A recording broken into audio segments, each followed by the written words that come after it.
பருப்பு பொடி, கூட்டு, பொரியல் அது மட்டும் இல்லாமல் நல்லா காரசாரமான ஆந்திரா ஸ்டைல் சைடிஷோட சாப்பிட்லான்னு டி நகர் பாண்டி பஜாரில் லொக்கேட் ஆயிருக்க நியூ ஆந்திரா மீல்ஸ் ரெஸ்டாரண்ட்டுக்கு தான் போயிருந்தோம். இது ஒரு நான்வெஜ் ரெஸ்டாரண்ட்னே சொல்லலாம். இங்கே நீங்கள் எப்பவுமே லஞ்சுக்கு போனாலும் சரி நிறைய கூட்டமாகவே இருக்கும். கீழே அப்புறம் மேல் ஃப்ளோர் 2 ஃப்ளோருமே வச்சிருக்காங்க. ரெண்டுமே ஏசி டைனிங். இங்கே மதியானம் லஞ்சுக்கு பிரியாணி, மீல்ஸ் அப்புறம் சில டிஃபன் ஐட்டம்ஸ்லாம் அவைலபிளாக இருக்கும். மீல்ஸில் வந்து வெஜ் அண்ட் நான்வெஜ் ரெண்டுமே அவைலபிளாக இருக்குது. பிரியாணியில் சிக்கன் அண்ட் மட்டனுமே இருக்குது. நாங்கள் பார்த்தீங்கன்னா நான்வெஜ் மீல்ஸ் வாங்கியிருந்தோம். அதில் பார்த்தீங்கன்னா கோவக்காய் பொரியல், ஒரு கூட்டு, அதுக்கப்புறம் ஒரு தொக்கு மாதிரி ஒன்று கொடுத்துருந்தாங்க. அதுக்கு கூடவே பருப்பு பொடி, நெய்யுமே கொடுத்தாங்க. நிறைய பேர் ஆந்திரா மீல்ஸ் போகிறதுக்கு காரணமே இந்த பருப்பு பொடி, நெய் தான். அந்த அளவுக்கு டேஸ்ட்டாக இருக்கும். அதே மாதிரி இங்கேயுமே ரொம்ப நல்லா இருந்துச்சு சாப்பிடவே. நாங்களுமே நிறைய பருப்பு போட்டு நெய்யெல்லாம் ஊற்றி சாப்பிட்டோம். டேஸ்ட் வைஸ் ரொம்பவே பிடிச்சிருந்தது. இந்த பருப்பு பொடி இங்கே வந்தீங்கன்னா மஸ்ட் ட்ரைனே சொல்லலாம். அதை சாப்பிட்டு முடிச்சிட்ட அப்புறம் ஒரு ஆம்லெட் ஆர்டர் பண்ணியிருந்தோம். அது மட்டும் இல்லாமல் கூட அப்பளமும் கிரீன் கலரில் ஒரு தொக்கு மாதிரி கொடுத்துருந்தாங்க. அது தொக்கா இல்லை சட்னியான்னு தெரியல. அது கொஞ்சம் காரமாகவே இருந்தது. அதையுமே சாதத்தில் போட்டு பிசைஞ்சு சாப்பிட்டோம். ரொம்பவே நல்லா இருந்துச்சு. நான்வெஜ் மீல்ஸ்ன்றதுனால சாம்பார், அதுக்கப்புறம் வந்து சிக்கன் குழம்பு, கறி குழம்பு, அப்புறம் ரசம், மோர், பாயாசம்லாம் கொடுத்துருந்தாங்க. பருப்பு பொடி சாப்பிட்ட அப்புறம் அந்த பருப்பு தனியாக கொடுத்துருந்தாங்க. அதை கொஞ்சம் போட்டு சாப்பிட்டோம். ரொம்பவே நல்லா இருந்தது. அதுக்கப்புறம் கறி குழம்பு, மீன் குழம்புலாம் போட்டு சாப்பிட்டோம். டேஸ்ட் வைஸ் எனக்கு ரொம்பவே பிடிச்சிருந்தது.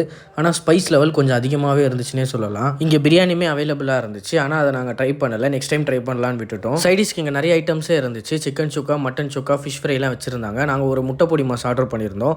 குவான்டிட்டி நல்லா இருந்தாலும் ப்ரைஸுமே இங்கே கொஞ்சம் நிறையவே இருந்துச்சு மற்ற ரெஸ்டாரண்ட்டோட கம்பேர் பண்ணும்போது. ரைஸ் அன்லிமிட்டட்னால நீங்கள் எவ்வளோ வேணாலும் போட்டு சாப்பிட்டுக்கலாம். ஆனால் ஷேர் பண்ண முடியாது. பர் பர்சனுக்கு ஒன்லி தான். எல்லாத்தையும் சாப்பிட்டு முடிச்சுட்டு லாஸ்ட்டாக ரசம் போட்டுட்டு அப்புறம் மோர் குழம்பு போட்டோம். மோர் குழம்பு எனக்கு ரொம்பவே பிடிச்சிருந்தது பர்சனலாக. அதுக்கப்புறம் அவங்களோட தயிர் கொடுத்துருந்தாங்க. நல்லா கெட்டியாக இருந்துச்சு. ரொம்ப ஒரு வழியாக எல்லாமே சாப்பிட்டு முடிச்சுட்டு கிளம்பிட்டோம். டோட்டல் பில் எவ்வளோ ஆச்சுன்னா 619 rupees ஆச்சு. ஒரு நான்வெஜ் மீல்ஸோட ப்ரைஸ் வந்து 249 rupees. குவான்டிட்டி வைஸ் எல்லாமே நிறைய தான் இருந்துச்சு. ஆனால் ப்ரைஸ் வைஸ் கொஞ்சம் அதிகமாக இருந்துச்சு.